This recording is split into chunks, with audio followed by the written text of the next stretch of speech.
আজকে আমরা প্রিজম নিয়ে আলোচনা করব। জ্যামিতিক আলোকবিজ্ঞান অধ্যায়ে প্রিজম টার্মটা অনেক বেশি ইম্পর্ট্যান্ট, প্রতিবারই এইচএসসিতে এটা থেকে প্রশ্ন হয়ে থাকে প্রায়। তো প্রিজমটা দেখতে এরকম। তো এখানে আমরা দেখতে পাচ্ছি কয়টা তল আছে। আমরা দেখতে পাচ্ছি এর 5টা তল আছে, একটা, দুইটা, এপাশ দিয়ে একটা, তিনটা, পেছন দিয়ে একটা আছে 4টা, আর নিচের দিক দিয়ে একটা আছে 5টা। প্রিজম সাধারণত কি? এটা কাচের তৈরি এরকম আকৃতির একটা বস্তু, যেটার 5টা পৃষ্ঠ রয়েছে। এই 5টা পৃষ্ঠের মধ্যে 3টা রেক্ট্যাঙ্গুলার পৃষ্ঠ আর 2টা ট্রায়াঙ্গুলার পৃষ্ঠ। আমরা দেখতেই পাচ্ছি এই যে এই অংশটা একটা রেক্ট্যাঙ্গুলার, নিচের দিক দিয়ে যেটা আছে সেটাও একটা রেক্ট্যাঙ্গুলার, আবার ওপাশ দিয়ে যেটা আছে সেটাও একটা রেক্ট্যাঙ্গুলার। আর এইটা আর এটার পেছন দিক দিয়ে যেই পৃষ্ঠটা সম্ভব, এই 2টা পৃষ্ঠ হচ্ছে আমার ট্রায়াঙ্গুলার পৃষ্ঠ। তো আমরা প্রিজম কেন শিখব? তো প্রিজম সাধারণত আমাদেরকে একটা কাজে সাহায্য করে, আলোর।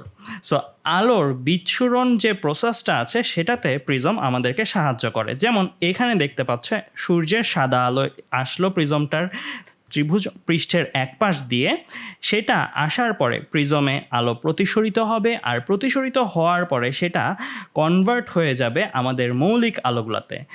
যৌগিক আলো কোনটা? সূর্যের সাদা আলোটা। আর মৌলিক আলোগুলো কোনটা? আমরা যে পড়েছি রংধনু 7টি রং, বেনি, আসহ, কলা, অর্থাৎ বেগুনি, নীল, আসমানি, সবুজ, হলুদ, কমলা, লাল, এই 7টা বর্ণে বিশ্লিষ্ট সে হবে। এই যে যৌগিক আলো কনভার্ট হয়ে গেল মৌলিক আলোতে, এই প্রসেসটাকে আমরা বলি বিচ্ছুরণ প্রক্রিয়া। আর এই প্রসেসটা সম্পাদন করা যায় কার মাধ্যমে? প্রিজমের মাধ্যমে। দ্যাট মিন্স প্রিজম আলোর বিচ্ছুরণ প্রক্রিয়ায় সহায়তা করে থাকে। তো যৌগিক আলো বলতে সাধারণত কী বোঝায়? মৌলিক আলো বলতে সাধারণত কী বোঝায়? মৌলিক আলো হচ্ছে সেই আলোগুলো যেগুলোকে আমি আর ভেঙে অন্য কোনো বর্ণে বিশ্লিষ্ট করতে পারবো না। আর যৌগিক আলো হচ্ছে সেই আলো যেগুলোকে আসলে ভাঙলে অন্যান্য মৌলিক বর্ণে বিশ্লিষ্ট করা যায়। যেমন দেখতেই পাচ্ছিলে সাদা আলোটা বিশ্লিষ্ট হয়ে 7টা আলোতে কনভার্ট হয়ে গিয়েছে। তো আমরা এই ঘটনাটাকে একটু ফিজিক্যালি যদি দেখি, আমি এখানে এমআইটির একটা ক্লাসের ভিডিও দেখাচ্ছি। দেখো প্রিজম রাখা আছে, সূর্যের সাদা আলোটা এখানে এসে আমরা যদি এখানে পৃষ্ঠা রাখি তাহলে দেখো এখানে সেই 7টা বর্ণের আলো কিন্তু আমরা দেখতে পাচ্ছি। এটা কিন্তু আমরা বাসায় বসেও এই এক্সপেরিমেন্টটা করতে পারবো। তো এই যে প্রিজম এই ঘটনাটা ঘটায়, আমাদের এইচএসসি লেভেলে এটা নিয়ে আলোচনা আছে, আর কয়েকটা কোণ নিয়ে আলোচনা আছে। সো কোণ নিয়ে আলোচনাগুলো আমাদের খুবই গুরুত্বপূর্ণ, কেননা আমরা যে ম্যাথগুলো করব সেগুলো আসলে কয়েকটা কোণের মধ্যেই সম্পর্কসূচক সমীকরণকে কাজে লাগিয়ে ম্যাথ থাকবে। তো কোণগুলোকে আগে চিনে নেওয়া যাক, কোন কোন কোণ নিয়ে আমরা কাজ করব। আমরা জানি প্রিজমের 5টা পৃষ্ঠ, 5টা পৃষ্ঠের মধ্যে ত্রিভুজ যে পৃষ্ঠটা, মানে এই পৃষ্ঠটা, 2টা এরকম পৃষ্ঠ আছে, যে কোনো একটা পৃষ্ঠের দিকটা নিয়েই আমাদের কোণগুলো আলোচনা করতে হবে। এইটার এক পাশ দিয়ে আমরা আলো তার মধ্যে প্রবেশ করাবো, অর্থাৎ এই পাশ দিয়ে আলো প্রবেশ করানো মিন্স এই পাশ দিয়ে আলো প্রবেশ করানো। তো আমরা যদি দেখি, আমরা যদি এই পাশ দিয়ে আলোটা প্রবেশ করাই তাহলে এটা প্রতিসরিত হয়ে এই পৃষ্ঠ দিয়ে বের হবে। তো আমরা সর্বপ্রথম প্রিজমের যে কোণটা নিয়ে আলোচনা করব সেটা হচ্ছে প্রিজম কোণ। প্রিজম কোণ কোনটা? খুবই সহজ, দেখতেই পাচ্ছ এই কোণটাকে আমরা বলি প্রিজম কোণ, আর এটাকে এ দিয়ে প্রকাশ করা হয়ে থাকে। সো প্রিজম কোণের ডেফিনিশন যদি তোমার দিতে হয় তাহলে কিভাবে ডেফিনিশনটা দিবে? প্রিজম ভূমির বিপরীত কোণটাকে আমরা বলছি প্রিজম কোণ। ভূমি কোণটা এই যে প্রিজমটা যেই পৃষ্ঠের ওপর ভর দিয়ে মানে সাপোর্ট করে দাঁড়িয়ে আছে, সেই পৃষ্ঠটাকে, অর্থাৎ এই পৃষ্ঠটাকে আমরা বলবো প্রিজমের ভূমি। এটা কিন্তু সুনির্দিষ্ট না যে এটাই সবসময় ভূমি। তুমি যদি এইটাকে ঘুরিয়ে দাও, ঘুরিয়ে দিয়ে এই অংশে ওপর তাকে দাঁড় করাও, তাহলে এটা হয়ে যাবে ভূমি। অর্থাৎ যেই পৃষ্ঠের ওপরে সে দাঁড়িয়ে আছে সেটাই হচ্ছে প্রিজমের ভূমি। তো এইটার বিপরীত কোণ, অর্থাৎ এই কোণটাকে আমরা বলছি প্রিজম কোণ। এটাকে এ দিয়ে প্রকাশ করা হয়।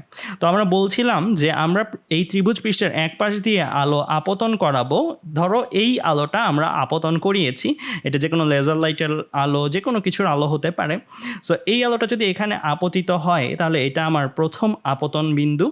এইখানে আলোর কি ঘটবে? প্রতিসরণ ঘটবে। কেন? কারণ আলো একটা স্বচ্ছ মাধ্যম বায়ু থেকে প্রিজম মানে কাচ মাধ্যমের মধ্যে প্রবেশ করছে। এক স্বচ্ছ থেকে আরেক স্বচ্ছ মাধ্যমে যদি তির্যকভাবে প্রবেশ করে, আমরা জানি আলোর প্রতিসরণ ঘটে, মানে আলো বেঁকে যায়। তো এই পয়েন্টে এসে আলোটা কিন্তু বেঁকে গেল, দেখো এইভাবেই কিন্তু আর গেল না, সে কিছুটা পরিমাণ বেঁকে গেল, কেন? আলোর প্রতিসরণ ঘটেছে। তো এই যে এই বেঁকে যাওয়াটার ফলে এই দিক দিয়ে সে গেল, এই দিক দিয়ে সে যাওয়ার পরে এখানেও কিন্তু সে আবার কাচ মাধ্যম থেকে বায়ু মাধ্যমের দিকে যাচ্ছে। এখানে বায়ু থেকে কাছে এসেছিল, আবার এইখানে দেখো আলোটা কাচ মাধ্যম থেকে বায়ু মাধ্যমের দিকে যাচ্ছে। দ্যাট মিন্স আবারও এক স্বচ্ছ মাধ্যম থেকে সে আরেক স্বচ্ছ মাধ্যমের দিকে যাচ্ছে, ফলে আবারও প্রতিসরণ ঘটলো, আর আবারও প্রতিসরণ ঘটার ফলে সে কিছুটা বেঁকে গেল। এখন তোমরা বলতে পারো এই বেঁকে যাওয়াগুলো আমি কিভাবে এঁকেছি, ঠিক এইভাবেই কেন বাঁকলো? এগুলোর জন্য আসলে আমাদের আঁকতে হবে কাকে? অভিলম্বকে। আমরা আপতন বিন্দুতে বিভেদ তলের ওপরে অভিলম্ব আঁকি, রাইট? এইটা হচ্ছিল আমাদের প্রথম প্রতিসরণ ঘটনার জন্য আপতন বিন্দু, আর এইখানে আমরা এইটার বিভেদ তল কোনটা? এই বাহুটা, রাইট? এই বাহুটাই আসলে বায়ুকে কাচ মাধ্যম থেকে আলাদা করেছে। সো এই বিন্দুতে এই বাহুর ওপর একটা লম্ব আমি আঁকলাম, এই লম্বটা হচ্ছে আমার প্রথম প্রতিসরণের বেলায় অভিলম্ব। আর আপতিত আলোটা বায়ু থেকে যখন কাচ মাধ্যমে যাচ্ছিল, আমরা জানি বায়ু হচ্ছে হালকা মাধ্যম আর কাচ হচ্ছে ঘন মাধ্যম, হালকা থেকে ঘন মাধ্যমে সে যাওয়ার সময় কি করবে? অভিলম্বের দিকে বেঁকে যাবে। তাই দেখো আলোটা এই বরাবর সোজা না গিয়ে বরং একটু বেঁকে, কার দিকে বেঁকে গিয়েছে? এই হলুদ বাহুটা, অর্থাৎ অভিলম্বের দিকে সে কিছুটা বেঁকে গিয়েছে। সে এইভাবে যেতে পারতো, এভাবে না যেয়ে সে কিছুটা এই দিকে বেঁকে এই বরাবর গিয়েছে। আচ্ছা, এই যে সে আলোটা প্রথম প্রতিসরণটা ঘটালো, এইখানে সে একটা আপতন কোণ ধারণ করলো, এটাকে আমরা বলবো প্রথম আপতন কোণ। আমরা জানি আপতন কোণ কার কার মধ্যবর্তী কোণ হয়? আপতিত রশ্মির সাথে অভিলম্বের মধ্যবর্তী কোণ। দ্যাট মিন্স I1 এটা হচ্ছে আমার প্রথম আপতন কোণ। আর এইখানে সে একটা প্রতিসরণ কোণও ধারণ করবে। এইটা হচ্ছিল আমার প্রথম আপতনের ফলে প্রতিসরিত রশ্মি, এটা আপতিত, এটা প্রতিসরণের পরে প্রতিসরিত রশ্মি, আর অবিলম্বের সাথে সে যেই কোণটা ধারণ করবে সেটাকে আমরা বলবো প্রতিসরণ কোণ। R1 দিয়ে আমরা প্রকাশ করছি প্রথম প্রতিসরণ কোণ। তার মানে I1 R1 এই দুইটার পরিচয় তোমরা বুঝে ফেললে। প্রথম প্রতিসরণের আপতন কোণ I1, আর প্রথম প্রতিসরণের প্রতিসরণ কোণ হচ্ছে আমার R1। তাহলে আমরা কয়টা কোণ শিখলাম? 3টা। আমরা আরও 3টা কোণ শিখবো। প্রিজমের ক্ষেত্রে আমরা 6টা কোণ নিয়েই বেসিক্যালি কাজ করব। এবার আসি এই যে দ্বিতীয় প্রতিসরণ ঘটনাটা, এই দ্বিতীয় প্রতিসরণ ঘটনাটা দেখার আগে আমরা একটা জিনিস নিয়ে একটু আলোচনা করব। আমাদের এই যে আপতিত রশ্মিটা, এই আপতিত রশ্মিটা কিন্তু এইভাবে যাওয়ার কথা ছিল। যদি প্রিজমটা না থাকতো সে কিন্তু এইভাবেই চলে যেত। প্রিজমটা থাকার কারণে সে এইভাবে না গিয়ে কিভাবে চলে গিয়েছে? এইভাবে চলে গিয়েছে। অর্থাৎ সে কিন্তু কিছুটা পরিমাণ বেঁকে গিয়েছে। যেই পরিমাণের কোণ সে বেঁকে গিয়েছে প্রিজম থাকার কারণে প্রথম প্রতিসরণ ঘটনায়, সেই কোণটাকে আমরা একটা নাম দিই, সেটাকে আমরা del1 দিয়ে প্রকাশ করি, আর এটাকে বলি প্রথম প্রতিসরণের বেলায় বিচ্যুতি কোণ। দ্যাট মিন্স এই যে del1 দেখতে পাচ্ছ, এটা হচ্ছে আমার প্রথম প্রতিসরণের বেলায় বিচ্যুতি কোণ। অর্থাৎ যে পরিমাণের কোণ সে বেঁকে গিয়েছে, মানে চ্যুত হয়েছে, সেটাকে আমরা বিচ্যুতি কোণ বলি। যাই হোক, তো এই যে আলোটা প্রথম প্রতিসরণ ঘটালো, প্রথম প্রতিসরণ ঘটানোর পরে এইখানে এসে সে দ্বিতীয় প্রতিসরণ ঘটালো। দ্বিতীয় প্রতিসরণ সে কেন এইভাবে ঘটালো? এখানেও যদি আমরা অভিলম্ব আঁকি, অভিলম্ব কোথায় আঁকতে হয়? আপতন বিন্দুতে। দ্বিতীয় প্রতিসরণের বেলায় এই পয়েন্টটা ছিল আমার আপতন বিন্দু। আর বিভেদ তলের ওপরে লম্ব আঁকতে হয়। বিভেদ তল কি? এই বাহুটা। এই বাহুটা আমার কাচ মাধ্যম আর বায়ু মাধ্যমকে আলাদা করেছে দ্বিতীয় প্রতিসরণে। সো এই বাহুর ওপরে এই বিন্দু দিয়ে একটা লম্ব আঁকলে লম্বটা কিন্তু এইটা হবে, মানে এই কোণটা 90 ডিগ্রি, এই কোণটা 90 ডিগ্রি। সো এটা আমার দ্বিতীয় অভিলম্ব, যেটাকে আমরা N', O' দিয়ে প্রকাশ করছি। আচ্ছা, তো আলোটা এই যে এইখান দিয়ে যাওয়ার সময় আসলে কাচ মাধ্যম থেকে বায়ু মাধ্যমে যাচ্ছিল, দ্যাট মিন্স ঘন থেকে হালকা মাধ্যমে যাচ্ছিল। আর আমরা জানি ঘন থেকে আলো যদি হালকা মাধ্যমে যায়, তাহলে যেই প্রতিসরিত রশ্মিটা যাবে সেটা অবিলম্ব থেকে দূরে বেঁকে যাবে। তার মানে আলোটা কিন্তু এইভাবে চলে যাওয়ার কথা ছিল যদি প্রিজমটা আরও থাকতো, মানে এখানে আরও কাচ মাধ্যম থাকতো, তাহলে আলোটা সোজা এইভাবে চলে যাওয়ার কথা ছিল। এইভাবে না যে সে এই হলুদ বাহুটা থেকে আরও দূরে সরে গেল। দেখো, এইভাবে না যে সে আর একটু দূরে, অর্থাৎ নিচে নেমে গিয়েছে, কারণ এইটা ছিল অভিলম্ব, আর অভিলম্ব থেকে সে দূরে বেঁকে গিয়েছে। তার মানে এই রশ্মিটা আমার আগত রশ্মি, এইটা আমার নির্গত রশ্মি, অর্থাৎ প্রিজমে আমি দিলাম এই রেটা, আর প্রিজম থেকে আমি পেলাম এই রেটা। আচ্ছা, তো আমরা এই যে এই ঘটনাটা দেখলাম, এইটা একটা মৌলিক আলো নিয়ে ঘটনা দেখলাম। আর আগের পেজে আমরা যেটা দেখেছি ওটা যৌগিক আলো নিয়ে। যৌগিক আলো নিয়ে দেখলে কি হতো? এখানে একটা আলো এসে 7টা বর্ণের আলোতে বিশ্লিষ্ট হতো। বাট মৌলিক আলো দিয়ে দেখলে আমরা একটা রেই বেরোতে দেখবো, এখান দিয়ে প্রবেশ করালে ঠিক এই দিক দিয়ে বেরোতে দেখবো। এইখানেও আমার একটা আপতন কোণ রয়েছে, একটা প্রতিসরণ কোণ রয়েছে। সো এই কোণটা এই কোণটা কি? এটা ছিল আমার দ্বিতীয় প্রতিসরণের বেলায় প্রতিসরিত রশ্মি। এই প্রতিসরিত রশ্মি দ্বিতীয় অভিলম্বের সাথে যেই কোণ ধারণ করলো সেটাকে আমরা প্রতিসরণ কোণ বলি। সো এই কোণটাকে আমরা I2 দিয়ে প্রকাশ করলেও এটা কিন্তু আপতন কোণ না। অনেকেরই একটা কনফিউশন থাকে, এখানে I দিয়ে তো আমরা আপতন কোণ বোঝাই, R দিয়ে তো প্রতিসরণ কোণ বোঝাই। বাট প্রিজমের বেলায় আমরা জেনারেল ফর্মুলা যখন দাঁড় করবো, প্রিজমের ক্ষেত্রে চলকগুলো কিন্তু একটু খেয়াল রাখতে হবে। I2 কিন্তু আপতন কোণ না, বরং I2 আমার প্রতিসরণ কোণ ইন্ডিকেট করছে। দ্বিতীয় প্রতিসরণের প্রতিসরণ কোণটা কি? আমরা I2 দিয়ে প্রকাশ করছি। বেসিক্যালি এখানে I দিয়ে আপতন কোণ, প্রতিসরণ কোণ এগুলো বোঝায় না। I দিয়ে বোঝায় প্রিজমের বাইরের কোণ, আর R দিয়ে বোঝায় প্রিজমের ভেতরের কোণ। সো R2 দিয়ে যেটা বোঝাচ্ছে সেটা হচ্ছে দ্বিতীয় প্রতিসরণের আপতিত রশ্মি, মানে এই রেটা। আর দ্বিতীয় অভিলম্ব, আপতিত রশ্মির সাথে অভিলম্ব যেই কোণ করে সেটাকে তো আপতন কোণ বলে। দ্যাট মিনস R2 কিন্তু এখানে আপতন কোণ হিসেবে কাজ করবে, প্রতিসরণ কোণ হিসেবে কাজ করছে না। সো পরিচয়গুলো কিন্তু ভালো করে খেয়াল রাখবে।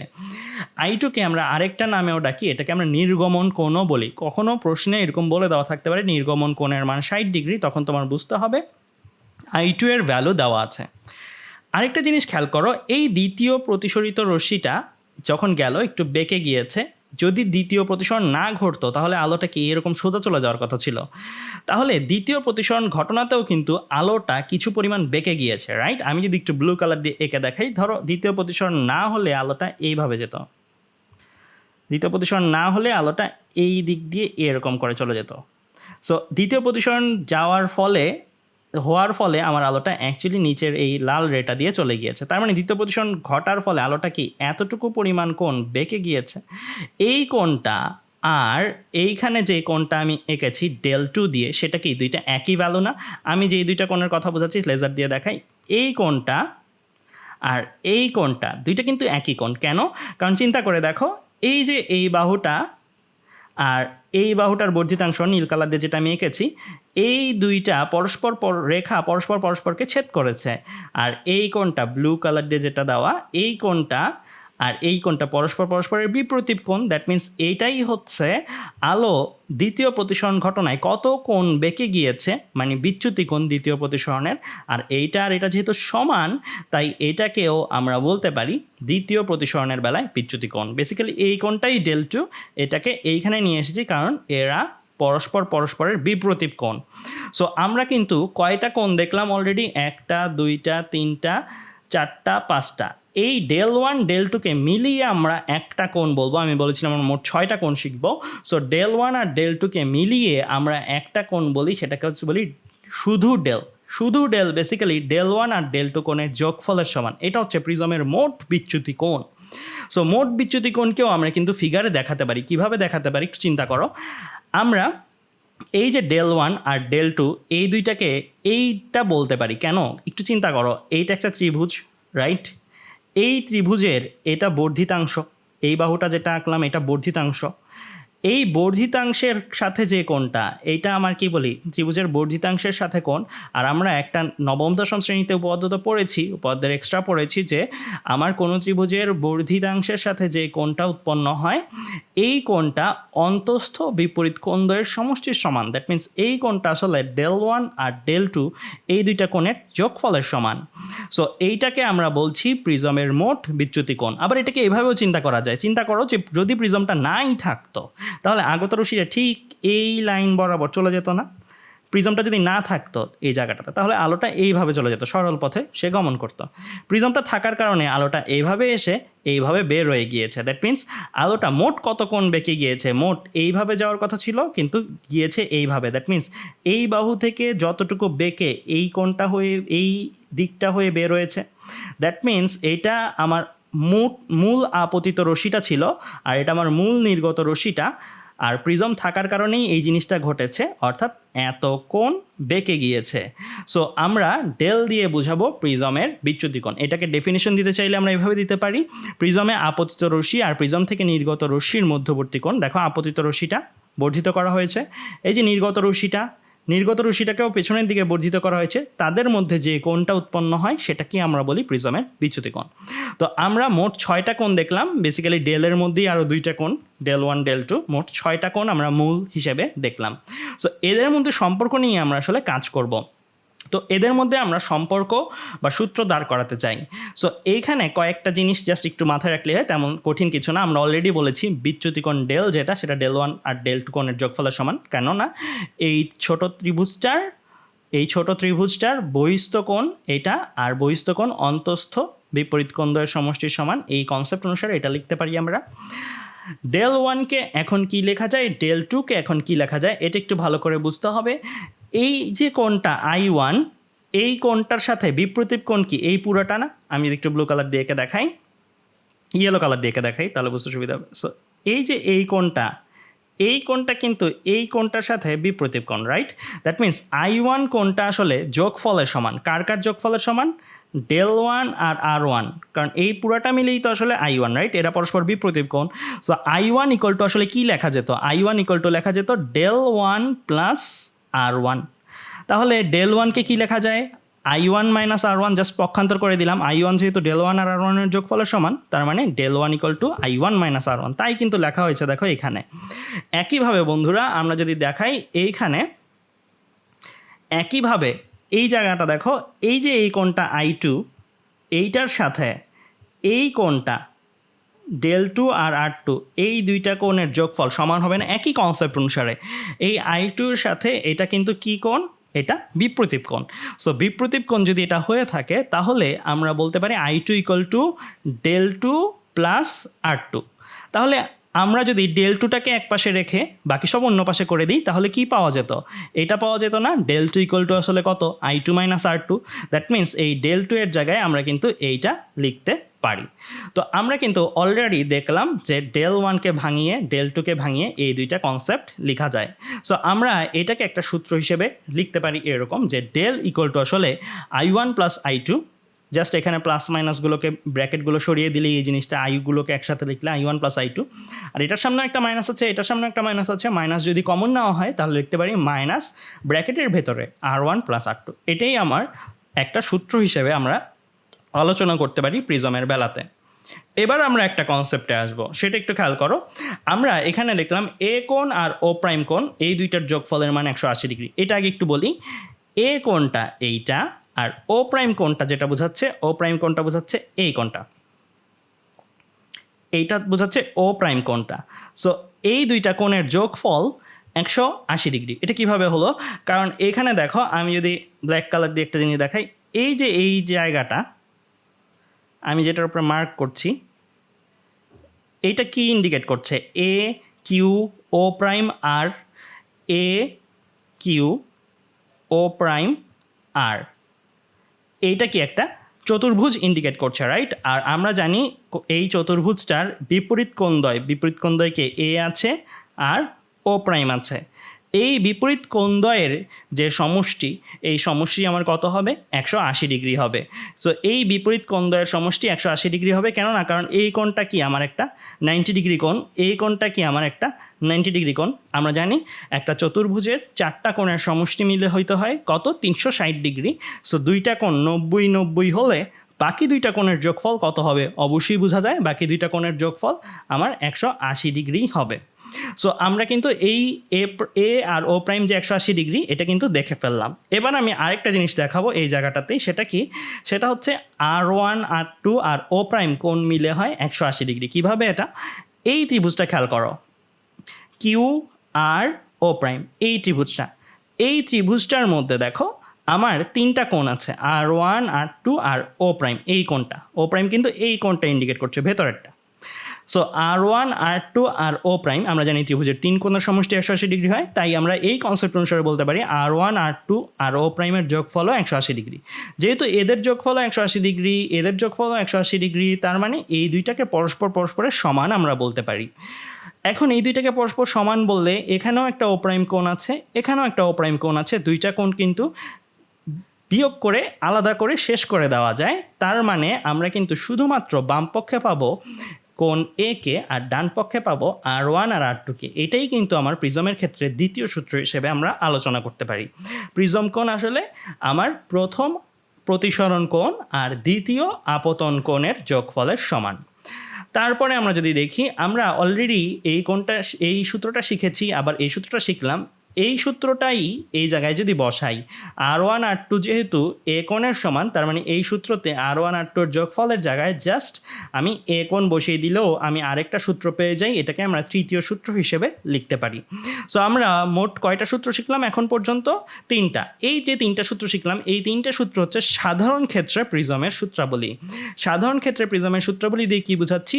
যে কোনো কেসে, মানে প্রিজম থাকলেই তোমরা এই সূত্রগুলো ব্যবহার করতে পারবে। আমরা কিন্তু প্রিজমের ক্ষেত্রে সাধারণ ক্ষেত্র ছাড়াও আরেকটা ক্লাসে আমরা কি নিয়ে আলোচনা করব? আরেকটা ক্লাসে আমরা আলোচনা করব যে প্রিজমের এই যে কোণগুলো আছে, এই কোণগুলোর একটা বিশেষ অবস্থা, মানে ন্যূনতম বিচ্যুতি কেস, ওইটা আমরা পরের ক্লাসে আলোচনা করব।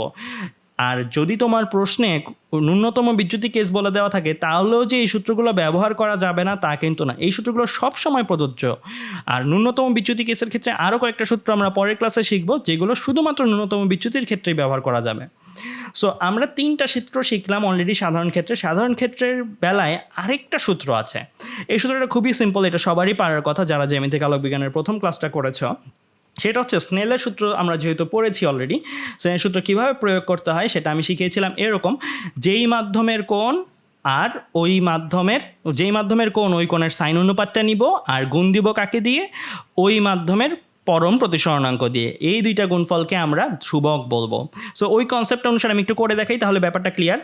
এইখানে চারপাশের মাধ্যমের কোনো কি দেওয়া নাই, কোনো প্রতিসরণাঙ্ক দেওয়া নাই। দ্যাট মিনস এটা বায়ু মাধ্যম, আর বায়ুর ক্ষেত্রে প্রতিসরণাঙ্ক দেওয়াও থাকবে না। এটা তোমাদের বাই ডিফল্ট মুখস্থ রাখতে হবে। এটা কত?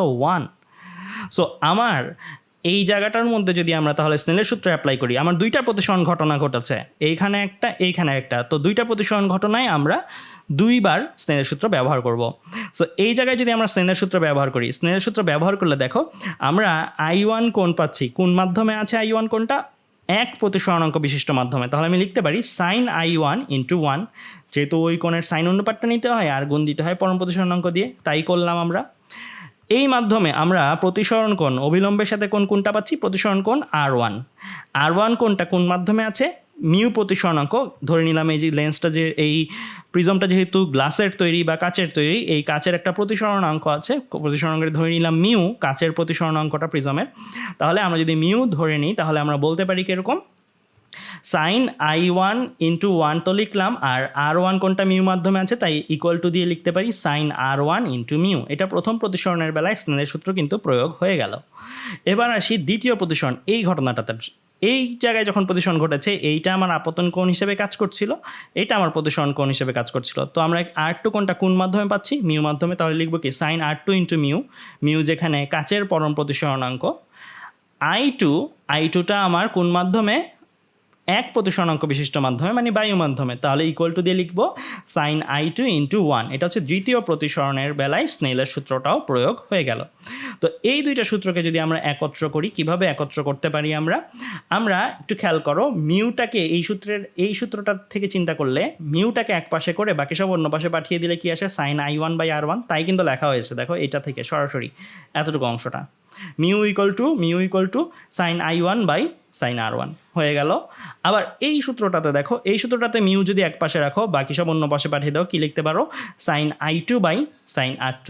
তার মানে এইটা থেকে এই অংশটা আর এই অংশটা পাচ্ছি, আর এইটা থেকে এই অংশটা আর এই অংশটা পাচ্ছি। দ্যাট মিনস উভয় পক্ষে তো মিউ একই, কারণ মিউ তো আমার প্রথম প্রতিসরণ দ্বিতীয় প্রতিসরণের বেলায় আর আলাদা প্রতিসরণাঙ্ক দেখাবে না। এটা গ্লাস দিয়ে তৈরি, গ্লাসের একটা সুনির্দিষ্ট পরম প্রতিসরণাঙ্কর প্রিজমই আমরা ব্যবহার করব। So mu equal to sine I1/R1, আবার mu equal to sign I2/R2, অর্থাৎ এই দুইটা জিনিস পরস্পরের সমান আমরা লিখতে পারি। তো আমরা কয়টা সূত্র শিখলাম আমরা মোট 4টা সূত্র শিখে ফেললাম সাধারণ ক্ষেত্রে। তো চলো আজকের ক্লাসে এই যে সূত্রগুলো শিখলাম, এই সূত্রগুলো কাজে লাগিয়ে একটা ম্যাথ প্রবলেম করে ফেলি। সো এখানে একটা প্রশ্ন দেওয়া আছে। একটি প্রিজমের উপাদানের প্রতিসরণাঙ্ক √3 এবং প্রিজম কোণ 70 ডিগ্রি। প্রিজমটিকে 1.33 প্রতিসরণাঙ্কের একটি তরলে নিমজ্জিত করা হলো। দ্যাট মিনস আমার এখানে মিউ এর ভ্যালু দেওয়া আছে, কারণ প্রিজমটা যেই উপাদান দিয়ে তৈরি, আমরা বলেছিলাম গ্লাস দিয়ে তৈরি হতে পারে, সেটার প্রতিসরণাঙ্ক দেওয়া আছে √3। প্রিজম কোণ 70 ডিগ্রি, দ্যাট মিনস এ যে কোণটা আমরা বলেছিলাম প্রিজম কোণ এ দিয়ে প্রকাশ করা হয়, এ কোণের মান দেওয়া আছে। আর প্রিজমটিকে আমরা 1.33 প্রতিসরাঙ্কের একটি তরলে নিমজ্জিত করা হলো। এখানে কিন্তু একটা টুইস্ট আছে, সেটা হচ্ছে প্রিজমটাকে আমরা আর বায়ুতে স্থাপন করি নাই। আগে যেমন প্রিজমটা বায়ুতে ছিল, চারপাশে প্রতিসরাঙ্ক 1 করেছিল, এখন প্রিজমটাকে আমরা একটা 1.33 প্রতিসরাঙ্কের মাধ্যমে স্থাপন করেছি। সো এটা হচ্ছে আমার চারপাশের মাধ্যমের প্রতিসরণাঙ্ক।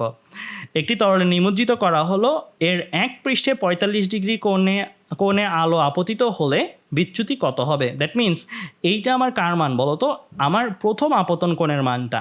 প্রথম আপতনের কোণের মানটাকে আমরা কি দিয়ে প্রকাশ করি, I1। দ্যাট মিন্স আমার কাছে I1 কোণের মানও দেওয়া আছে। সো আমার কিন্তু প্রশ্নটা পরে বুঝতে হবে কার কার মান দেওয়া আছে।